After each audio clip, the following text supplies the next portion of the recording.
You are listening to SPN, the Sports Podcasting Network.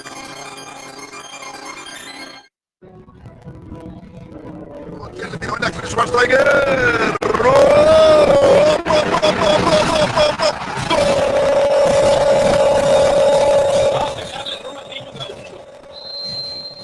Ya lo hace. Diego derecha, directo al arco. ¡Golazo! ¡Golazo! ¡Golazo! ¡Golazo! This is Soccer Today, live on SPN Radio, your new live show about the beautiful game in all its glory, with Duane, Rollins and Kevin Laramee. MLS, EPL, La Liga, Champions League, all is fair game. Powered by the Sports Podcasting Network. Visit us at sportspodcastingnetwork.com. What day is it? Today is Friday, Duane, the day after the day after.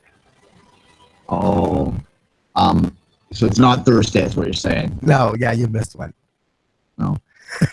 Welcome back. Thanks. Yeah, I was meditating on TFC's playoff victory yesterday, so that's what happened. And what's the result of that meditation? What is the thought that you came out of your meditation state with, according to TFC's big win on Wednesday night?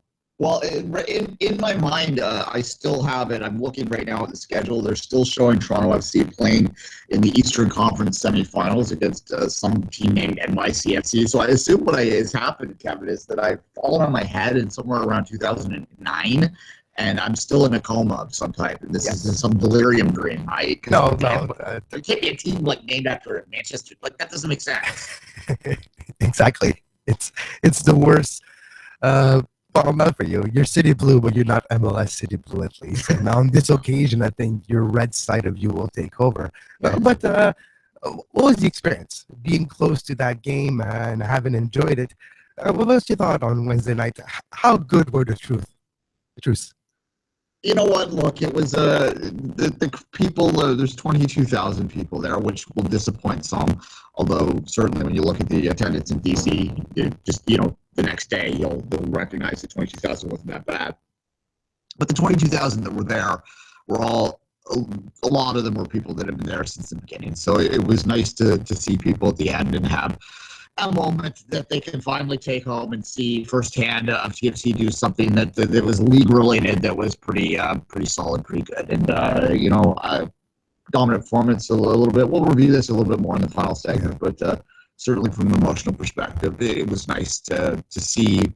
Like I said, it's about the fans in that moment for me. The fans that have been there since day one, because there is a significant amount of that stadium at any given Saturday or whatever the game is played on that has been there since day one. That's the one thing you can say about that 10,000 core TFC fans, is that their loyalty cannot be questioned, because any rational human being would have walked away from that disaster of a club many years before they turned it around, Kevin. So it was nice for them. And before we get into more deep conversation about the playoffs and last night and all that, we have some kind of breaking news once again on the show. Duane, why don't you start us off with what you have been told about the Ottawa situation? Yeah, I spoke to someone highly tied into the CSA, the Canadian soccer movement today. This is one of my primary sources that has provided me over the years with some of the best information that I have ever had the fortune of reporting. So this is a source that I can't betray, but yet telling you it is if you want to question the unnamed part of it. But I can tell you that it's the same individual that told me that the Portland Timbers and the Vancouver Whitecaps were going to be named the expansion franchises years ago, which was essentially the story that first put me on the map for a lot of people. So it's someone that I trust immensely. And this relates to the Canadian Premier League and to the Ottawa Fury going to the USL and all of that jazz. And what I was told yesterday is the CSA's, and I'm going to read the exact what I've written down. The CSA's willingness to approve the application for USL sanction is 100% contingent on there being a written agreement from the USL that the Fury can leave the USL at any point that the Canadian Premier League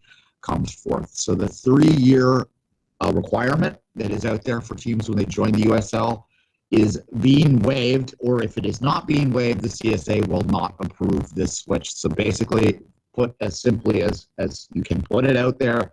The Ottawa Fury are going to the USL for 1 year, and then they are going to the Canadian Premier League. That is what, based on the timetables that I've been told, and I know there's a lot of naysayers out there right now that are suggesting the Canadian Premier League is not going to launch in 2018. There are some voices that have suggested that, implied that. What I've been told by people that have given me exceptionally good advice, exceptionally good information in the past, that the Canadian Premier League timetable remains exactly on track for a 2018 launch, and that the CSA will not approve the Ottawa Fury going to the USL unless the USL provides a written assurance that they will be allowed to leave without facing the fine that otherwise would be there. And if you don't know that, that is the case. When you join USL, you have to give them a 3-year commitment, but they are going to waive it in this case to allow the Fury, to give the Fury the favor, basically, of allowing them to continue their brand for you, Kevin. Just to tease later on after our interview today with Daniel Feuerstein of Feuerstein Fire to talk about the Red Bulls and but it's not potential anymore. It's the matchup on Sunday in Montreal, New York. But before we talk about this, a little tease later on, we will have some FC Montreal related news according to the USL as well. So stay tuned for those news. Yeah, exactly. Look, I think there's a couple things to unpack with the Ottawa Fury situation. First off, as it relates to the Canadian Premier League, as I said a moment ago, it does suggest that if they're asking for this written agreement, that does suggest that yes, they're on track. They're on track to launch. I think that it also suggests that the USL is doing, if they're willing to sign this, and I don't think that the Fury are going to make the public statement that they did, and the USL is going to back it up unless they're aware of this and are willing to do it. I think that speaks highly of both the organizations. Like, I'm going to praise the Fury, I'm going to praise USL here now, because USL, if they're willing to allow them in for 1 year and then let them saunter off, I don't think there's much in the USL for that. I mean, yes, they get a little bit of a bump. The 2 NASL teams are leaving right now, and they're leaving on the same day even, so that sort of underlines this idea that they're really the true Division 2 right now, and that they're the league that's stable where the other one is not, and when they're trying to go for that Division 2 status, that might be some of their motivation there to allow this for the year. But by and large, you know what I see in this? I see the blueprint and maybe one of the early evidence that the Canadian Premier League is coming. Just the fact that they're not allowed, if the CSA won't sanction it, if they have to commit to 3 years. Could be 1 year, could be 2 years, who knows? But the fact that might be in writing in the contract or the agreement to join USL, and that's going to be approved by the CSA or not on December 4th. That's where they'll talk about it. That gives me the impression that Ottawa's laying the groundworks, and Ottawa will be one of the first team announced to be in the Canadian Premier League.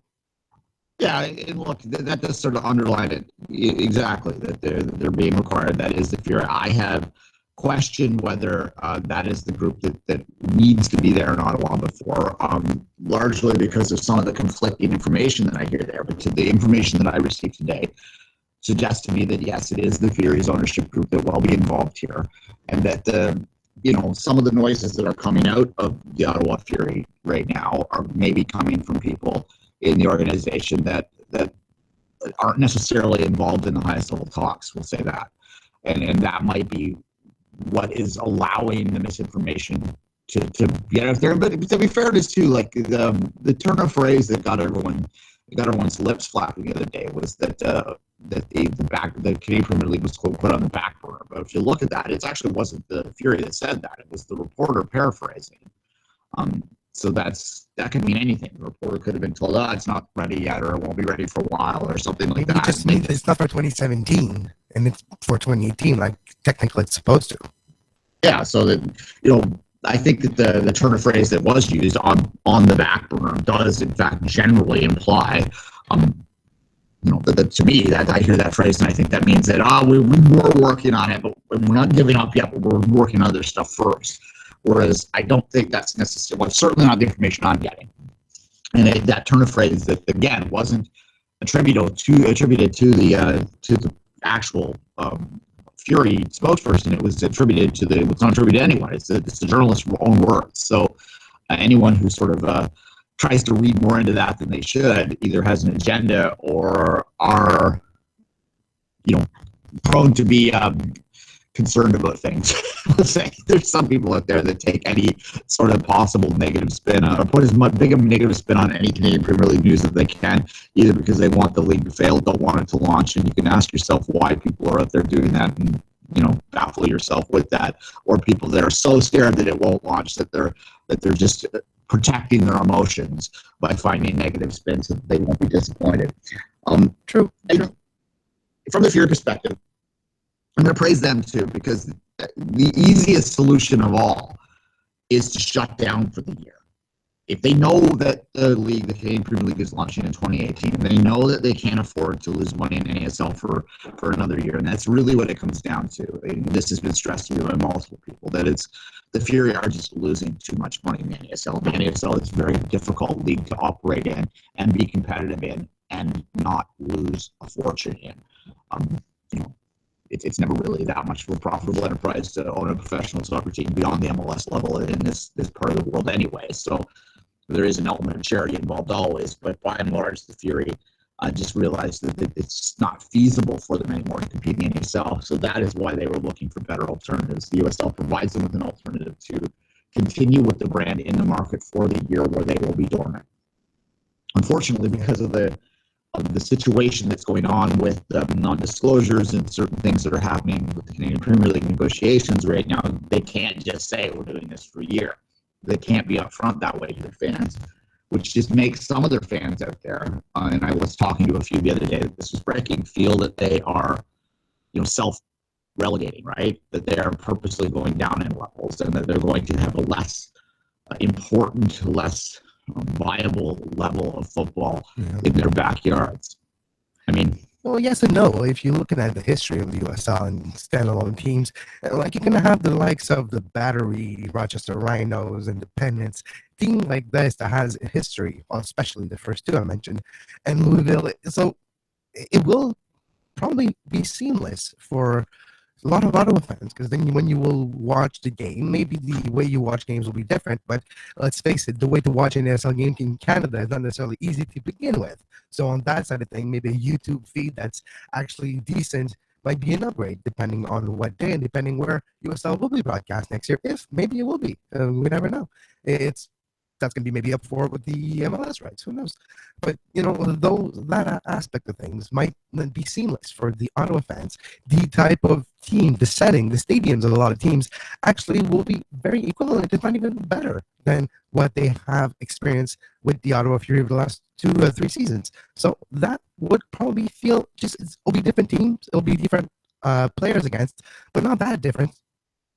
Yeah, look, and I think that by and large, and I don't mean this in a dismissive way, but if you are a Fury fan that feels betrayed by this move, the move to the USL, you are likely a Fury fan that is amongst the most engaged in that club and most engaged in the NASL sort of world that is out there. And so you are exposed to the NASL feelings amongst many that their league is being held back by the monopoly that is Major League Soccer.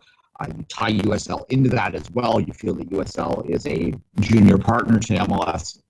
That then would look to you as a betrayal that you were going to the enemy, so to speak. This is stuff that we talk about all the time in Soccer Wars that I think is a bit silly at times, and that there's too much.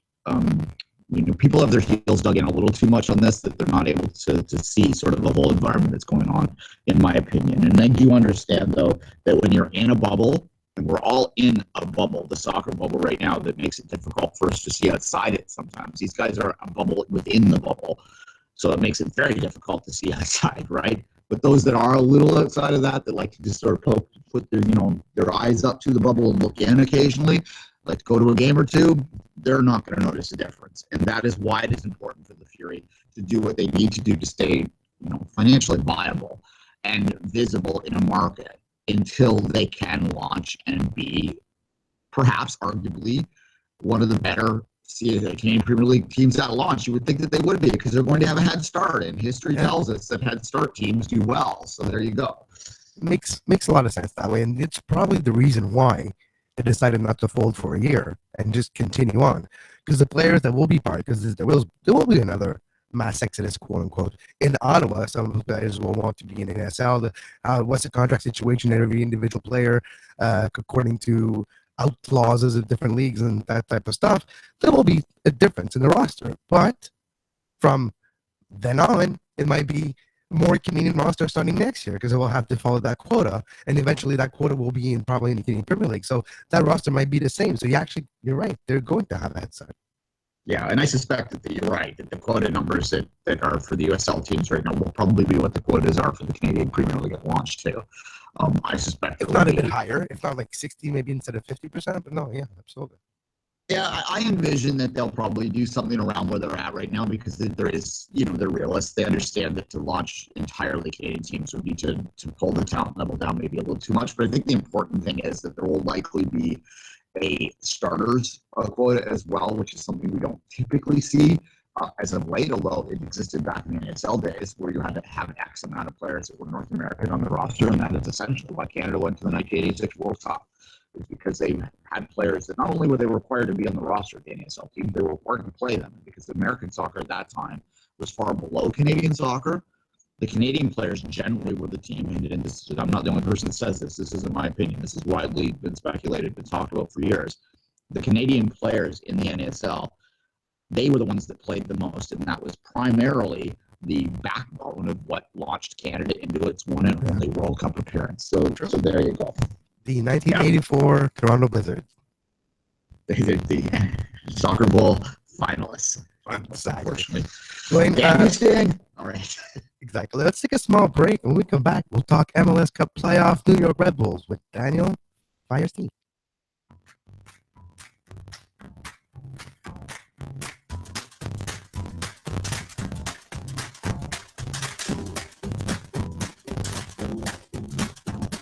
You are listening to Soccer Today, live on SPN Radio.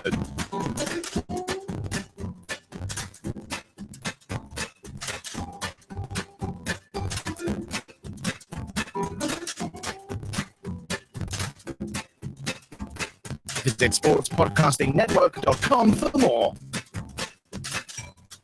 And it's a great pleasure that we welcome once again live from the New York Red Bulls practice, the training, Daniel Feuerstein of What's the Metro. Daniel, how are you doing today? I'm doing pretty good, Kevin. I'm doing pretty good. How about that victory by your guys last night? That was very, very impressive.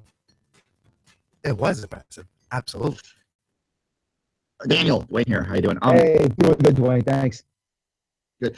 Of course, it's a New York weekend for Canadian MLS fans. So the double bill there on Sunday. You could potentially do both if you go to Yankee, or so you go to Red Bull and then get across to Yankee Stadium for the late game. I thought at first, oh no, you can't do that because you have to fly. Never mind. The return leg is what I'm talking about. So there you go. Yep.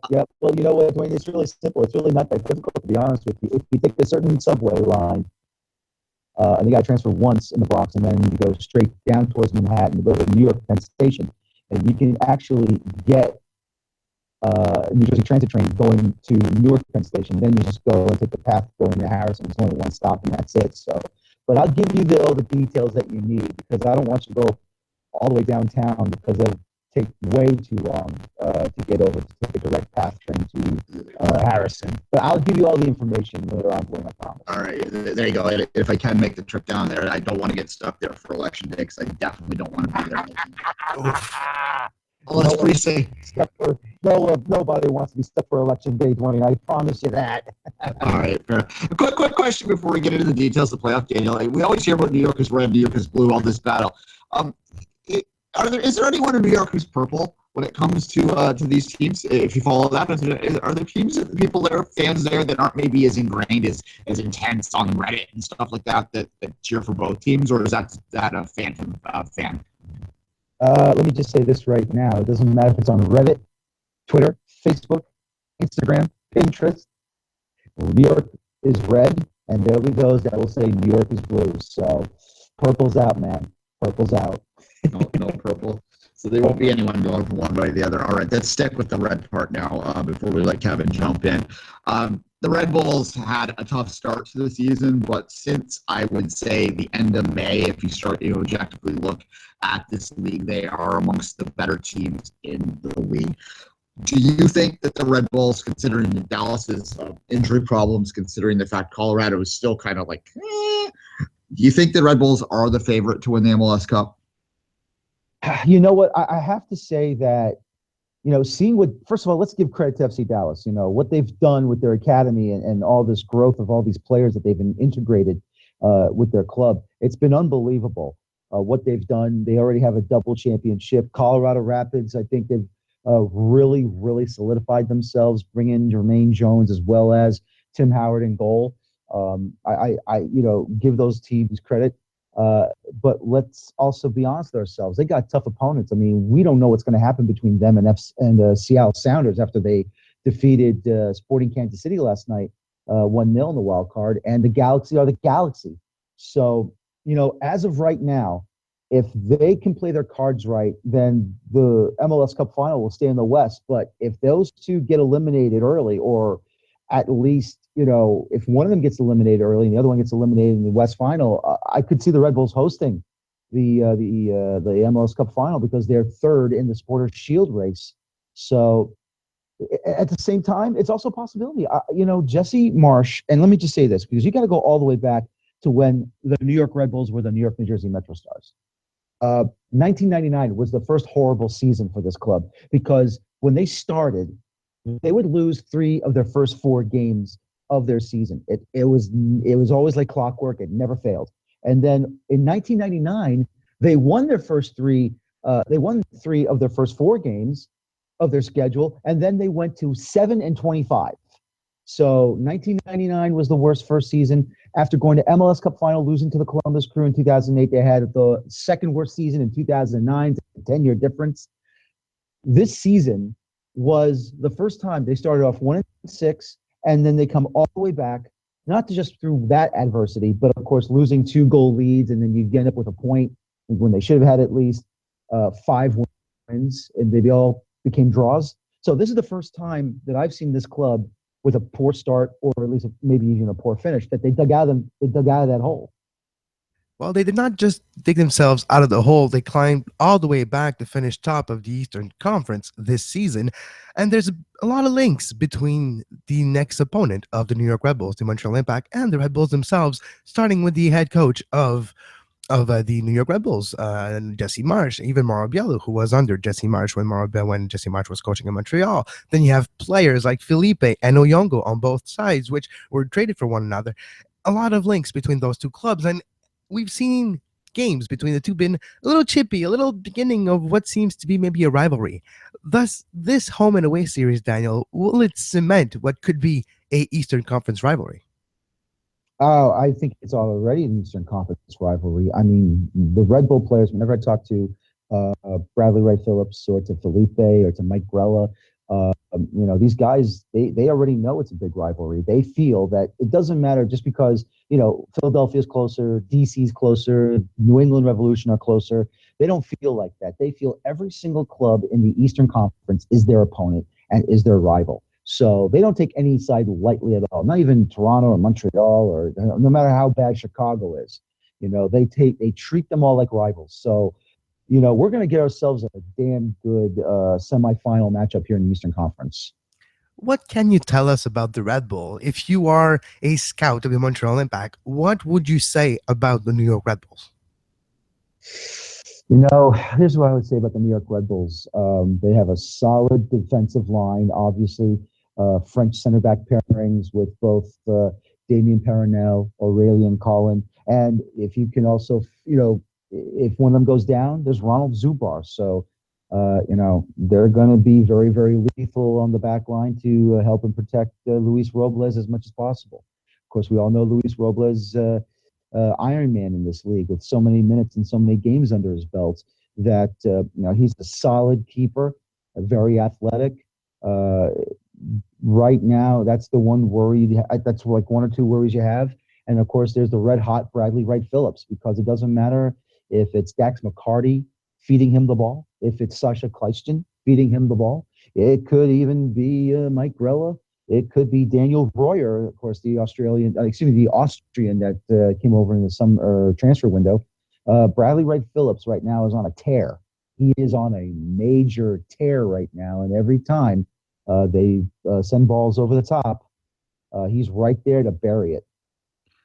Daniel, there's a lot of talk about the MVP vote right now, and there's suggestions that the New York pairing of Kljestan and BWP might cancel each other out to allow Javinko or someone else to come up the middle, maybe even Via from across the tunnel there.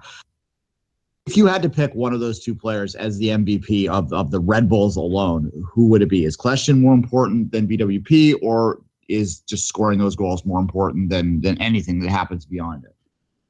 That's the chicken and the egg question, isn't it? What comes first? Is it Kljestan, who's been unbelievable? He's assisting Bradley on these goals, or is it just Bradley who just does unbelievable things with the ball? If there was a co-MVP, I'd give it to them both. But to be honest with you, since there's only one that can have it, I have to say Sasha. Sasha Kljestan. Now, don't get me wrong. Bradley Wright Phillips has been tremendous putting the ball in the back of the net. He's done many things, on the move, making a couple of cuts and then nutmegging the keeper. But still, Sasha, if you don't have Sasha feeding Bradley Wright Phillips, and at the same time, if you don't have Sasha on set pieces looking dangerous, whether it's taking a corner or maybe a couple of yards away from the opponent's area, Sasha, to me, would be MVP for the Red Bulls. If he doesn't tick, Bradley probably doesn't get all the goals he's been getting this year. All right. Well, one thing I always like to do when I'm doing a team-centric sort of preview is I like to ask them about the other team, and I like to ask them how you would beat your team. So I'm asking you right now, Daniel, to tell the Montreal Impact, if you're managing the Montreal Impact, how do you defeat the Red Bulls on Sunday and over the series? I'm going to get killed for this, but might as well go ahead. Honestly, you got to be physical with Bradley. Obviously, no striker likes to be, defended and, be physically bumped and stuff like that. So I would say you got to be physical with Bradley. There have been times where the Red Bulls have been guilty of, taking it easy late in matches. They've been scored on late a couple of times. We've seen that over the year, actually more than the second half of this season, actually. Basically try to catch the Red Bulls in a scramble in their own area and try and beat Luis Robles. Sometimes the fullbacks are either a little slow or just not paying attention to what's going on. So I try to attack the fullbacks as much as possible because the center backs are pretty solid. And I would and you've seen Felipe over there, watch out for Felipe. He's very physical, very, very charismatic defensive midfielder. So I'd watch out for Felipe as well. And at the same time, maybe I double team Sasha Kljestan bringing up the ball because, the midfielders on the wings can bring the ball up, but Sasha's the most important player in the midfield. So I try to double team Sasha as much as I can. When we think about the New York Red Bulls, Daniel, we think about the team concept. We think about, of course, BWP, Kljestan, Robles. Who would you consider the unsung hero of this season that helped and seed, especially the New York Red Bulls, go from bottom after a few weeks to the top at the end of the season in the Eastern Conference? Who's the unsung hero of the Red Bulls in 2016? I just have to go back to Sasha because Sasha's been unbelievable taking set pieces once again. His free kick taking has been tremendous. He's done well. He's with pinpoint accuracy. I mean, he's always talking. He's always setting up on the offense. He's always trying to get guys to pay attention to where he wants to deliver the ball. I mean, nothing against Luis Robles. He's been a fantastic keeper. He's been great with, shot stopping, dramatic acrobatic saves. He's been fantastic in that department. But it really is Sasha Kljestan because, once again, if you don't have goals scored, you're not going to win matches on that side of the ball. So I have to say Sasha Kljestan has been the unsung hero of this entire season. I mean, they're going to say, if Jesse Marsch, he's going to say, well, it's a whole team effort. And that's true as well. But if you're going to pinpoint to one person, it has to be Sasha Kljestan. Daniel, let's move to the whole league as a whole. And you looked at, having seen the 4 knockout games thus far, having seen the playoffs get down to the 8, which is, I think, when it really gets interesting. Who has impressed you of those knockouts? Who do you think that came out of the knockout round is the most dangerous and the most likely to upset one of the teams that were above them? I'll be honest with you, Duane, right now, if I was New York City FC, I don't want to play Toronto. Toronto has, in my view, Toronto has shown that they can definitely do the job with Giovinco now fully fit, Michael Bradley in the middle, delivering the ball to both Giovinco, even to Josie Altidore. I think Osorio is actually a wild card for Toronto in a good way. I mean, if you want to say the LA Galaxy, I would disagree slightly because, they still have top-notch international players. And I mean, they brought back Landon Donovan, who, it was a shame that he retired last year. But still, though, if Landon Donovan, if he doesn't retire, I think the Galaxy will probably be favored as MLS Cup champions before the season got started. But right now, Toronto's got a 3-headed monster that everybody's got to watch out for. And, of course, let's not forget Jonathan Osorio, who can sneak in when they're not even expecting him to get to the ball. And you saw that with that second goal that made it 2-0 on the Union in the second half. So I would definitely say Toronto FC is a wild card and a dangerous one right there. I want to touch to finish, Daniel, or to close to finish, about the blue side of New York City FC. I am the rival of the Red Bulls, obviously, second seed in the Eastern Conference. What is your overall thought on the season of New York City FC? Do I really got to say this? No, you know what? Look, let's give Patrick Vieira credit. He got something to click after, and I will say it was after the 7-0 destruction that the Red Bulls delivered to them at Yankee Stadium in the end of May. He found a way to get this New York City FC team back on track, because that was a devastating loss against New York City FC. And what's even worse, though, was that after the season was put on hold due to the Copa America Centenario tournament, of course, the Red MLS took a break during the group stage. The New York City FC hosted the New York Cosmos of the North American Soccer League over at Fordham University. And once again, the Cosmos defeated New York City FC 1-0. He did not play Frank Lampard. I think he was still not available due to an injury slowly coming back from. There was no Andre Pirlo, and there was no David Villa. And he was very upset with the players that he selected, who he felt didn't take the cup seriously. And, as a supporter, or even maybe a media member, you're upset when there's no one taking, any cup seriously outside of the league championship, or the League Cup, or the league championship, I should say. So I think that's where Vieira turned everything around, because we all know foreign managers that are not from Canada or from the United States have always had issues managing or what's going on with Major League Soccer. I think Hans Backe has done a great job with it. I know Montreal had someone before Biello came over. I forgot his name. And here's the other thing, too. If you want to talk about, foreign managers, and it's not, if you want to go all the way back to Titor Thorsen from Vancouver when they were in the USL/D2, he came in first year for Vancouver when they came to MLS, and he didn't do great either. And he was sacked, and I felt bad for him because, it's a different league, and he couldn't do it. And so, that's the only one I would say, unfortunately, that suffered the worst, I would say. All right, Daniel, before we say goodbye real quick, let's get your prediction on the 2 New York games this weekend. And just for fun, because we won't probably talk to you before then, what do you think is going to happen November 11th in Columbus? Okay, November 11th in where? Columbus, USA, Mexico, Daniel. Oh, that one.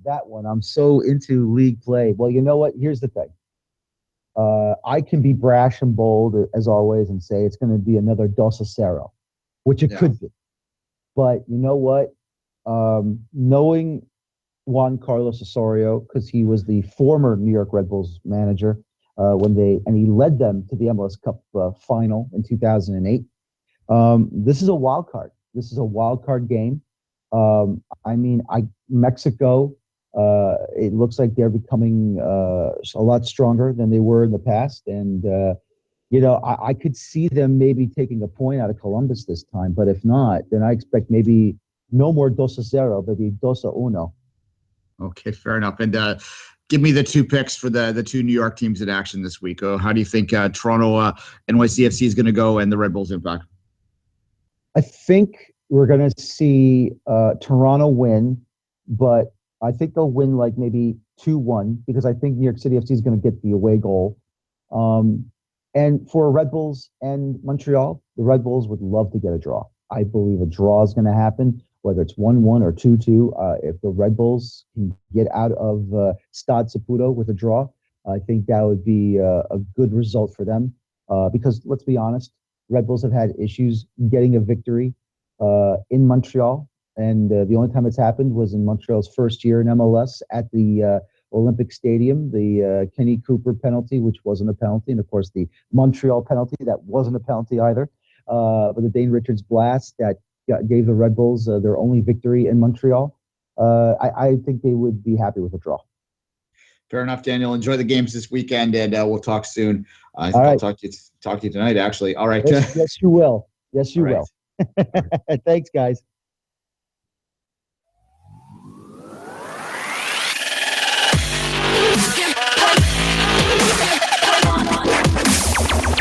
You're listening to Soccer Today on SPN Radio. You can find the on-demand version of this very show on iTunes, Stitcher, Feedburner, Podbay Player, Podbean, anywhere you get your podcasts under the Sports Podcasting Network feed. Subscribe to our YouTube page to make sure you never miss a live show talking about soccer today, the MLS postgame show, open lines after dark, 5 rings daily during the Olympics. Make sure you subscribe and give us a follow on Twitter at SportsPodNet and like our Facebook page, facebook.com/Sports Podcasting Network.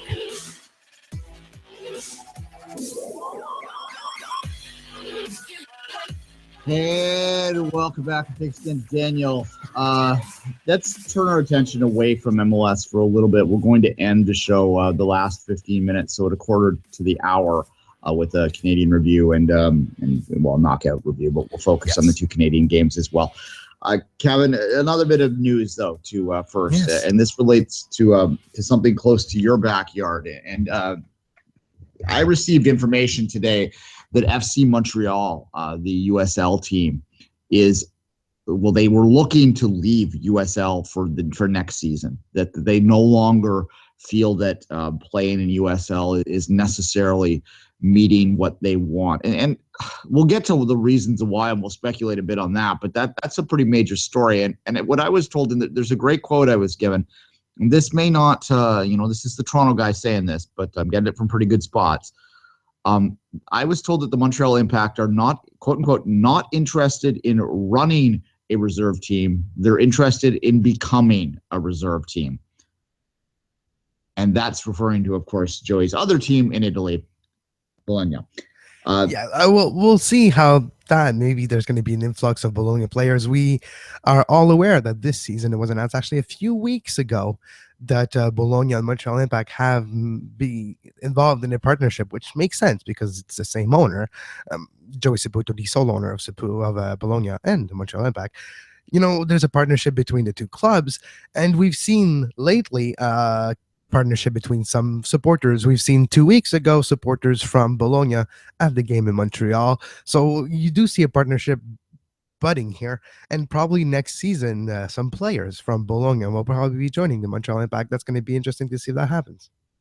Yeah, 2 or 3 is what was suggested to me would be coming over. Now, it depends on what type of player. That's an interesting thing there, and it's not on its own a bad thing to have a partnership with a foreign club. We just talked about NYCFC. Obviously, they're owned by City Football Group. You look at the teams in City Football Group beyond Manchester, and they're doing pretty well. NYCFC second in the East. Melbourne City is in the Australian Cup final right now. There's no evidence that being owned by City Football Group, at least, is detrimental to the health of the franchise. You look at the other New York team; they're owned by the Red Bulls, and people for some reason down, especially in New York, tend to forget that the Red Bulls are part of a big football group too, and their teams generally do pretty well. You look at the Leipzig in Leipzig Germany, is close to top of the league right now. Yeah, and have running, like, obviously there's the controversy, which is a uniquely German kind of controversy in the sense that they don't like the corporateness of it. And you get that, and I have sympathy for that. But at the same time, if you just look at them from a footballing perspective and what they've done with their academy, what they've done to sort of revitalize something from nothing there, they absolutely are a success story, putting aside any philosophical problems you may have with the idea of Red Bull sort of branding things the way they do.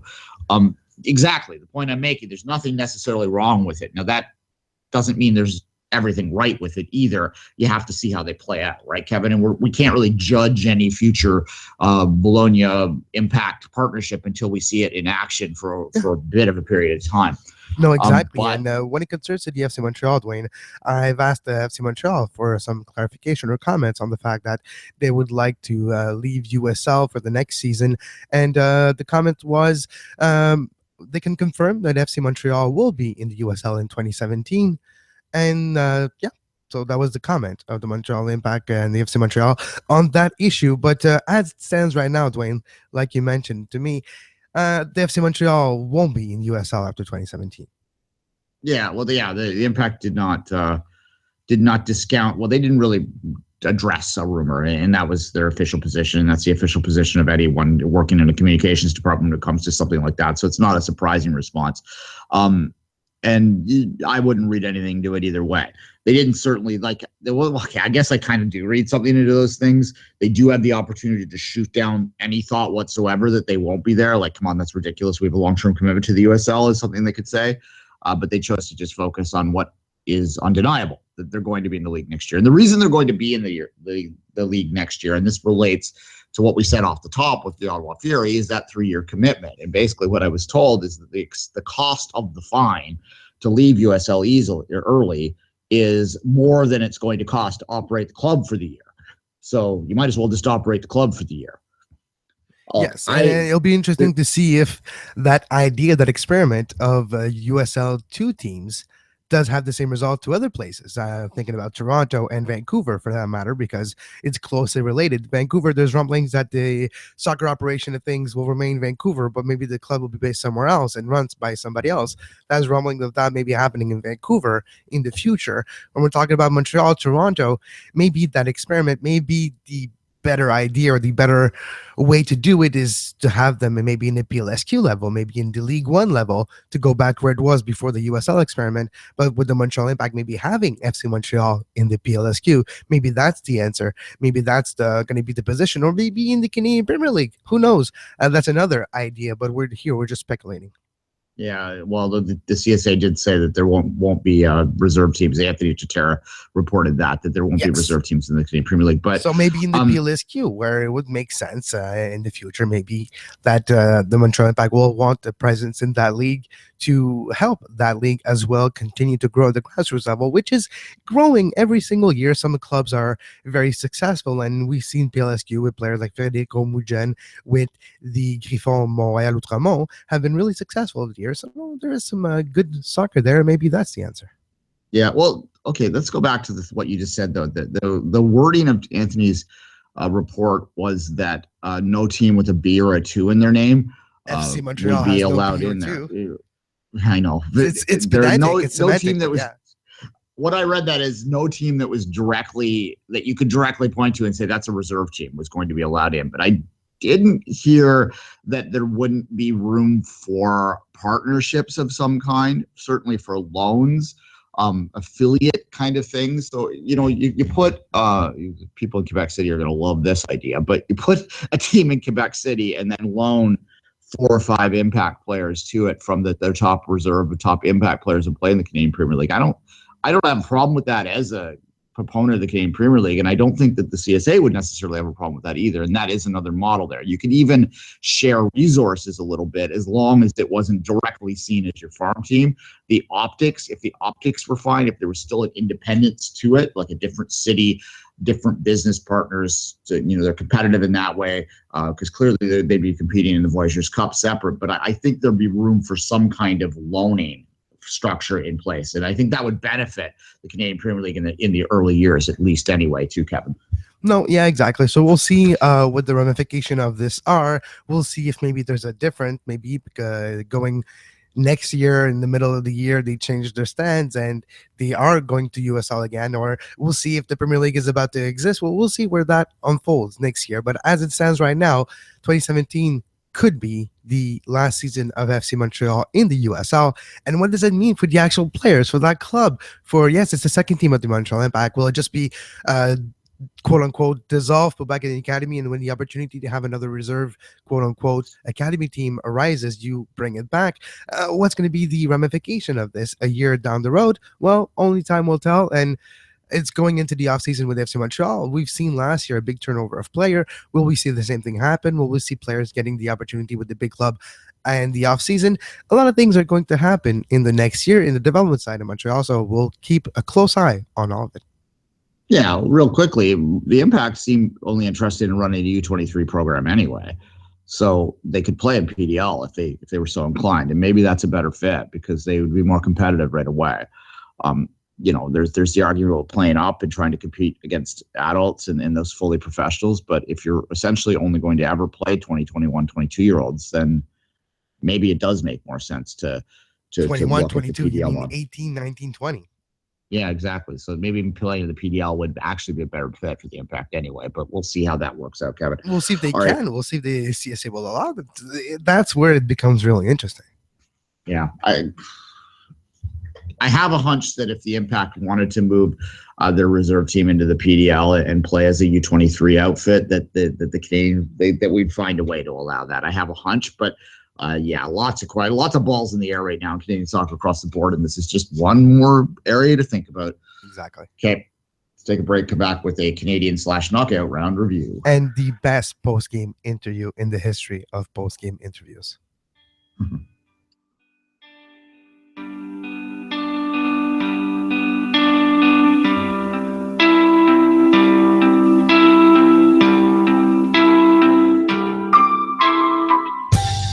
You are listening to SPN Radio, powered by the Sports Podcasting Network. Visit sportspodcastingnetwork.com for more.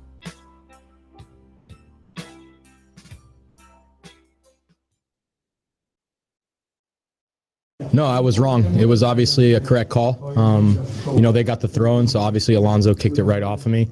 A clean tackle, obviously, and no.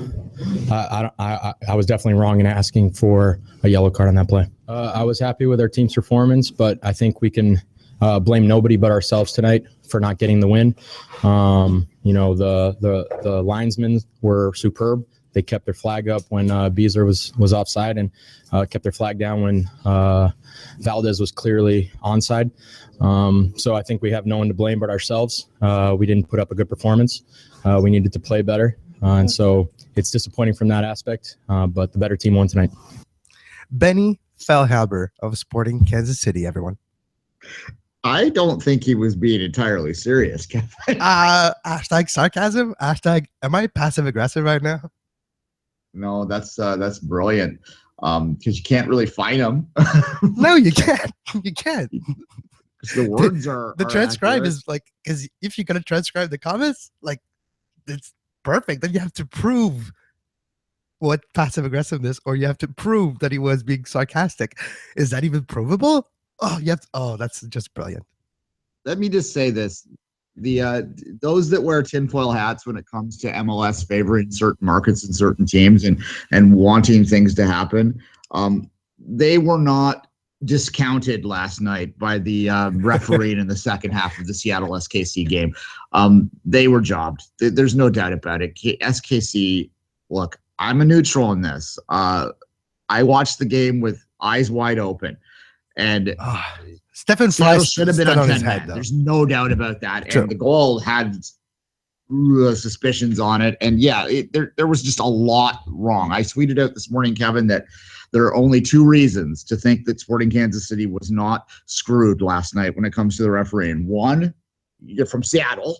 That's understandable. Partisanship is what it is. Or two, you're an employee of pro referees. Terrible refereeing last night. Oh, the one thing that you've seen as well a lot is mass confrontation around the referee, especially from Kansas City side. We'll see if there's any suspensions or warning or you remember that famous discipline ranking? Well, they're probably going to get a couple of those, but in the playoff, it doesn't count. But yeah, you're right. Seattle 1 goal late on a set piece that bounced off ahead. Then Valdez finished it. Was he onside? Was he offside? Watch it again.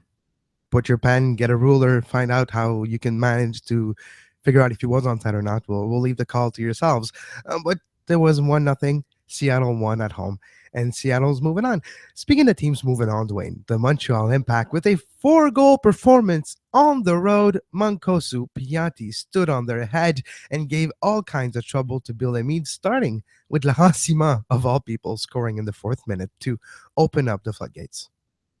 Back-to-back years, Kevin, the Impact have got lucky in the sense that they're playing a team in the knockout round that, that's to say, needs lots of laundry detergent to deal with their bed after playing that knockout round game. If you follow what I just said there, I did 3-0 against Toronto last year, 4-0 against DC, or no, it wasn't 4-2 because they scored in the 90th and 92nd minute, but it was the game was already decided. It was 4-0. Yes. Well, yeah, it's why I caught myself immediately when I said that. It was like, yeah, they scored those 2 late goals, but they didn't matter. I don't know why. It was a shocking display by DC, but let's focus on Montreal because DC's out anyway. So let's focus on the Impact a little bit more. And obviously, Simone got the early one there. Piatti, I think, was having one of his better games I've seen. Donatella was there was a lot of great performances out there. Well, so that's just in the show that you missed yesterday, I talked about if Montreal were able meditating. Yeah, exactly. I know. I could feel your presence still there with me, so it was all fine. When you have the player like Piatti creating the space necessary and a player like Mancosu compared to Drogba that will have a different reactions to how Piatti creates the play, it leads for opening and lead for space for Oyongo to take advantage of it, for Mancosu to slip in and finish 2 balls like he did yesterday. 2 goals and assists, of course, Mancosu player of the match, but Piatti and Donadell performances to be remembered. And let's not forget, as well as Patrice Bernier, 6 recuperation interception for him, the biggest until he was subbed off in the game. A lot of great performances in the playoff. And let's not forget Patrice Bernier. However the season goes, whatever his usage is in the last few seasons, when it comes time to the playoff, he always steps up. Yeah. I thought Donadell's the other player that I thought had a brilliant games quietly. And he's had a brilliant season quietly. Sorry to interrupt, but yeah, you're right. Less fouls and more involved in the movement going forward. Yeah, for those that don't know, he had 13 yellow cards last year. He had 5 this year. That's a remarkable turnaround for a player that has to play a little bit. Any player that plays in that role is going to get yellow cards, but 13 was over the top. Obviously, that's 2 suspensions and close to 3. Yeah, and the some money out of his pocket too. So I think that his ability to adjust to MLS refereeing makes him an unsung hero for that club. Now that the Impact, we were talking a month ago and we were sort of saying, this is beginning to look a little suspicious. But now they've won 3 of their last 4. Discounting that last week of the season, right? Let's face it, a B team on the field to prepare for tonight, and obviously it was a red decision by Mauro Biello when we see the result of last night's game.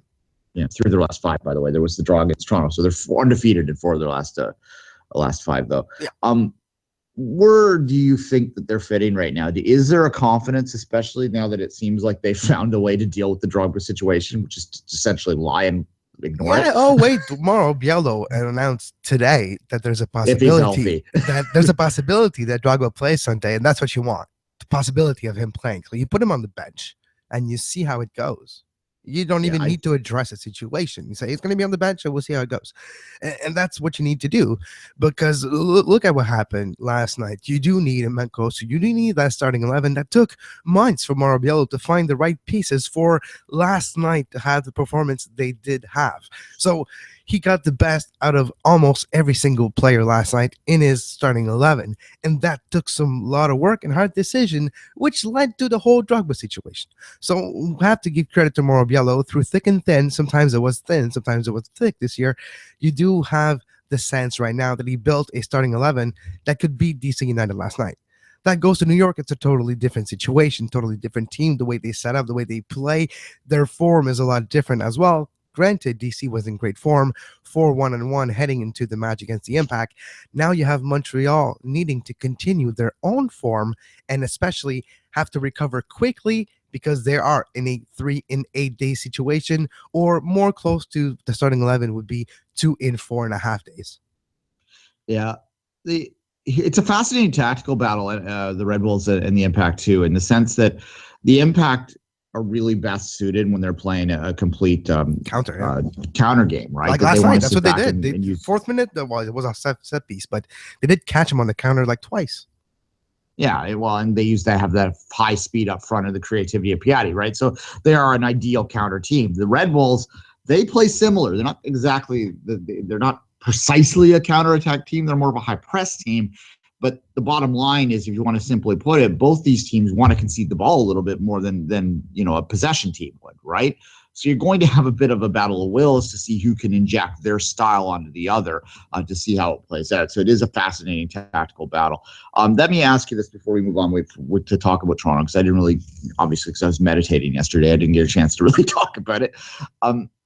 If the Impact play the Red Bulls strongly, but ultimately don't advance, do you think people in Montreal will view the season as a success? Well, they won the knockout round. Of course, if they perform well, if they don't get blown out in 2 games, like if it goes a little bit like Columbus last year, but maybe they're even closer in that game to win, it's hard to define what's success or not. You do have the feeling that it's the last year you have Drogba and the rest of the team like this right now. There will be some change going next year. Will Patrice Bernier be back? Will Didier Drogba be back? It was said earlier on the season that the Impact were not necessarily talking contracts for Bernier until the end of the season. We'll see how that unfolds. So there's those aspects. Can Montreal continue their run? It will basically all depends how it goes against the home game. If you have a home game, good performance, you win, you give you a chance to go on the road and have a chance to win. Maybe that's what it needs. So the performance at home, like they were not easy this season. We've seen big losses or few draws, bad losses, bad timing of losses in games outside Saputo. So for Montreal to finish maybe what could be their last home game of the season with a win, in a great performance, maybe 2-0, 2-1, 3-1, something similar to that, a few goals, a great performance by the team, maybe the season can be considered a success. There's only one winner at the end of all of it, so you have to define success maybe differently. But you know what? They could be that winner. They do have a squad on paper that, if the circumstances go according to them, like last night, early goal, you control the game, and then you have a few other opportunities and you finish with them. Yeah, they have a shot like almost any other 8 teams in this, other 7 teams at this tournament. Yeah. All right, let's turn our attention to, quickly, the LA RSL game. I don't really have much to say about that one other than I think the better team won. Yeah. Clearly, RSL had been on pretty poor form. The 2 games on Thursday, in hindsight, in foresight and hindsight, were mismatches. And as I said, everyone sort of thought going in that they would be a bit of a mismatch, and it turned out to be that case. So LA confidence gets rolling. You want to, you don't really want to face them because of their history, but I don't have a lot more to say about that. So we'll turn our attention to TFC. Unless you want to say something about LA RSL, Kevin. No, well, it's a changing of the guard for RSL. Well, big changes to come, I believe, in the roster in the offseason. Maybe the end of the core of that team, which maybe the goalkeeper Raimondo, maybe Beckerman. Well, that's the Cal Beckerman. I was looking for his name. So we'll see where that continues for RSL. Yeah, I don't think you can build a team around Joao Plata. I think Joao Plata is a complementary piece, and that's kind of the RSL's complication right now. TFC. Look, we talked about the emotional stuff off the very top of this, and obviously it was a special night for supporters that had been through the thick and the thin. The thick and the very, very thin. Yeah, there was a lot of that. And look, this is an indication at this point in time now that they had that win off their back. I think realistically it's time for most Toronto supporters and Toronto itself to sort of refocus and stop thinking about the failings of the past, because they're gone. This is a different team. I've been saying this for years now, that when Bazbachenko came in and they changed the entire front office, the day that there is literally no one left, right? From those days, this is a completely new team. There were many ways you can look at TFC as an expansion team that launched in 2014. And, they had that struggle the first year to figure themselves out, didn't make the playoffs in 2014. Defoe, we all don't have to rehash that. And then since then, they've been fairly successful. So that's kind of TFC is finally beginning to meet what it's capable of. I asked you whether we would consider it a success, whether Montreal would consider it a success if they had a solid but ultimately failing reaction against New York. I think the answer here in Toronto is that no one would call it a disappointment, but I think many people would kind of feel disappointed if you follow. Because I think that you look at NYCFC, obviously they've had a good season. Obviously they have the high star power. You look at the amount of goals that they concede, and you wonder whether this is a team that can necessarily get it done in playoff time. And especially with the form that Giovinco's been on in the last 3 games, you would have to think the TFC can go into this matchup with NYCFC and score goals. And they have a better back line. And that should, over the course of those 2 games, I objectively think the TFC should be the favorite in this series, despite not having the home advantage by the single point. And I do believe that if they fail to get past this, that it will be a bit disappointing. If they, all bets are off when it gets to the Red Bulls, or if it's the impact, Toronto fans are going to think they're going to win that game series, and you can dismiss that if you wish, Montreal fans, but that's the feeling here will be that. But if it's the Red Bulls in the final and they lose that, then people go, okay, it was an Eastern final.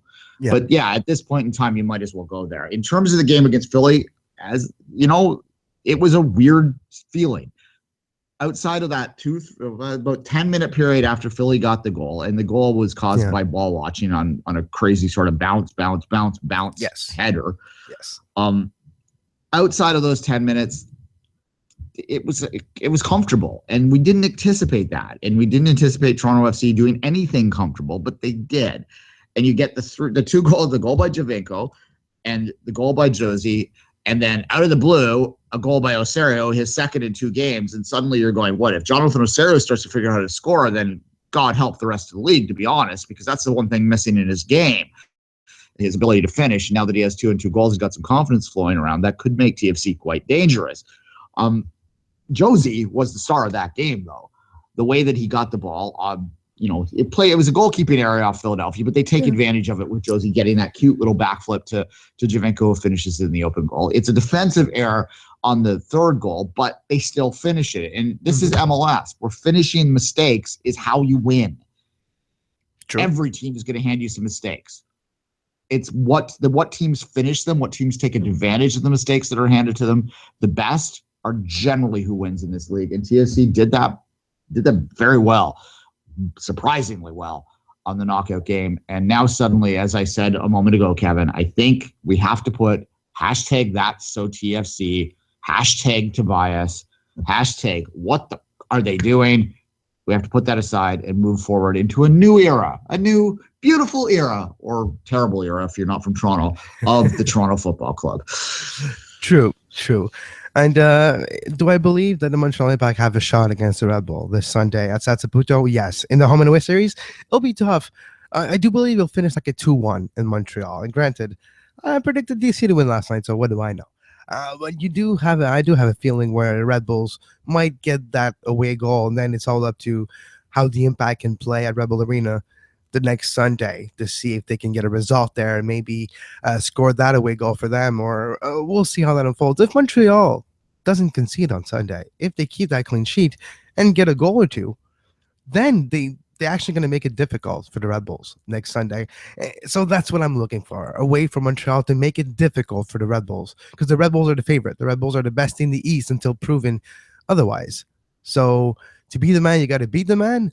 And Montreal has a shot to beat the man if they can perform well at home. Otherwise, it's going to be tough to beat the Red Bulls. All right. Thanks to Grant, as always, for this wonderful Friday. Enjoy your Halloween weekend. Get that your costumes ready to go. My costume, by the way, is I'm going out as a grumpy old man yelling at a cloud. So you're just going to be as yourself. Exactly. I'm just going to yell at clouds. All right. Until, Kevin, as always. Until a Monday, 11 a.m. for Soccer Today. Well, have a great soccer. You were listening to SPN, the Sports Podcasting Network. Visit us, sportspodcastingnetwork.com.